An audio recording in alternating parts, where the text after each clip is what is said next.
اعوذ بالله من الشیطان الرجیم بسم الله الرحمن الرحیم ویلکم ټو هوم اف بایولوژي د سټوډنټانو په ډیمانډ باندې زه تاسو ته کلاس 10 فزیکس نن شروع کوم. د کلاس 10 فزیکس چې دی نو په دې کې دا د یونټ نمبر 10 نه سٹارټ دی او د دې اولنې ټاپک دی اوسیلیشن. اوسیلیشن د بل نومونګه وایبریشن وایو. د دې انټروډکشن باندې چې دی تاسو په کومه د هغې نه بعد مزید نور چې دی په چپټر کې مخکې ځم او تاسو به ان شاء الله په تفصیل باندې وایم. نو په دې کې اولنۍ خبره ده چې ډیفینیشن اف اوسیلیشن ډیفینیشن چې دی هغه څنګه دی. The back and forth movement in regular rhythm is called oscillation. چې کله تاسو غور او فکر وکړئ چې کله په یو سیس کې موشن پیدا شي یا په یو سیس کې وایبریشن پیدا شي، هغه موشن او وایبریشن داسې چې هغه سیس حرکت کوي. اول چې دی ګس طرف ته ځي بیا ښی طرف ته ځي. که یو سیس د ګس طرف نه ښی طرف ته نه ځي نو هغې به څه چلي، دا به مخې ته ځي او شاته به ځي. او که مخې ته شاته نه ځي نو دا سیس چې دی دا به له پاسه ځي او لاندې به ځي. نو دې قسمه مومنټ ته مونږ وایو اوسیلیشن. خو دا قسمه مومنټ چې دی دا د څه وخت لپاره جاري.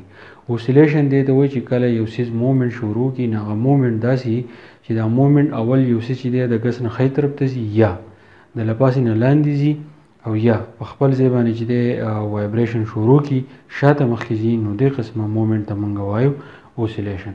دا زه اوس تاسو ته په اگزامپل باندې ایکسپلین کوم. اولنی مثال چې دی هغه دی ټیونینګ پارک. ټیونینګ پارک چې دی دا په لیبارټریانو کې استعمالیږي. دا ټیونینګ پارک چې کله مونږ راوالو دیوال له واچو یا چې دی میز له راواچو او سمدست دا ټیونینګ پارک چې دی مونږ د اوبو په ګیلاس کې کیږو نو د اوبو ګیلاس نه چې دی قطرې پاسیږي. چې کله د اوبو د ګیلاس نه قطرې لر شي نو مونږ ته پته ولګېږي چې آیا په دې کې وایبریشن پیدا شوی دی او که نه. که د اوبو قطرې د ګیلاس نه لر شي نو مونږ د دې مطلب دا دی چې په دې کې وایبریشن پیدا شو. ښه، اوس د اوسیلیشن سره د دې ټیونینګ پارک ته تعلق دی. که دا ټیونینګ پارک تاسو راوالی او دا دیوال یا میز له راواچوي نو په دې کې وایبریشن پیدا شي. خو دا ډېر زیات سالډ دی او کلک دی نو مونږ ته د دې مومنټ پته نه لګي. په دې کې صرف وایبریشن کېږي. هغه وایبریشن چې دی د دې د دوه ډنډې تاسو وینئ دا اوږدې نو دا ګس طرف ته ځي او ښی طرف ته ځي او په دې کې وایبریشن چې دی کېږي. نو دې قسمه مومنټ ته مونږ وایو اوسیلیشن. ښه، بل زموږ سره دی پینډولم. پینډولم چې دی دا زموږ سره زیاتره چې دی په دې ټیمپیسونو کې پینډولم چې دی د لاندې دا سیس تاسو وینئ دا ویټ په دې تار پورې اټچ شوی دی.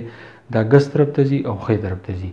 نو دې قسمه مومنټ ته مونږ وایو اوسیلیشن. او دا کم سیس چې تاسو وینئ نو دا پینډولم دی او پینډولم چې مومنټ کوي نو دا همیشه چې دی ګس نه ښی طرف ته ځي بیا د ښی نه چې دی ګس طرف ته ځي. نو دا څه دی اوسیلیشن دی. اوس بیټینګ اف هارټ دی. اوس بیټینګ اف هارټ ما تاسو ته ووایي چې اوسیلیشن مونږ دې ته وایو چې یو څیز اول مخکې مومنټ وکړي بیا شاته راشي نو هغې مومنټ ته هم مونږ اوسیلیشن وایو.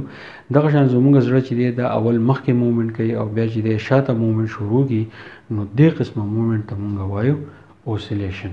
ښه، د هغې نه علاوه یو پیمانه تاسو راوالی. دا پیمانه تاسو یو سیز له راواچوئ یا په یو د پیمانې د یو سر په یو لاس کې ونیسئ او دا بل سر چې دی دا تاسو لږ ځان ته سټرچ کړئ، لږ یې راکاږئ او بیا یې پرېږدئ. نو دا پیمانه چې دی دا به ګس او ښی طرف ته چې دی وایبریشن کوي، مومنټ به کوي.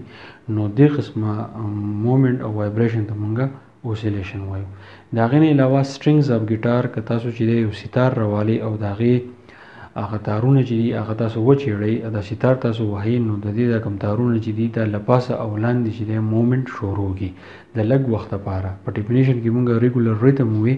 نو هغه ریګولر ریدم مطلب دا چې لږ وخت لپاره چې دی دا به مومنټ کوي. نو دې قسمه مومنټ ته وایبریشن ته مونږ وایو اوسیلیشن. نو دا صرف د اوسیلیشن تعریف و.